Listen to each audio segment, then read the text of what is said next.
ಹೆದ್ದಾರಿಯಲ್ಲಿ ಭಾರಿ traffic jam ಆಗಿದೆ. ಟ್ರಾಫಿಕ್ ಸಮಸ್ಯೆಯಿಂದಾಗಿ ವಾಹನ ಸವಾರರು ಹೈರಾಣಾಗಿದ್ದಾರೆ.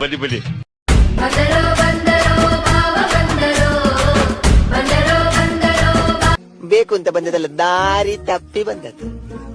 ಹೋಗ್ಲಿಕ್ಕೆ ಮನಸ್ಸುಂಟು, ನೀವು ದಾರಿ ಮಾಡಿ ಕೊಡ್ಬೇಕು.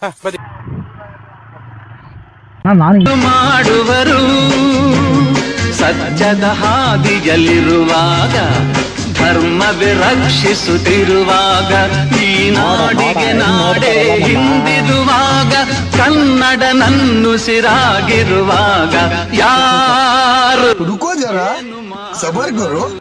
ಶ್ರೀನಿವಾಸ ಗೋವಿಂದ, ಶ್ರೀ ವೆಂಕಟೇಶ ಗೋವಿಂದ, ಭಕ್ತ ವತ್ಸಲ ಗೋವಿಂದ, ಭಾಗ್ಯಶೀತಲ ಗೋವಿಂದ. ನಮಸ್ತೆ ಸರ್.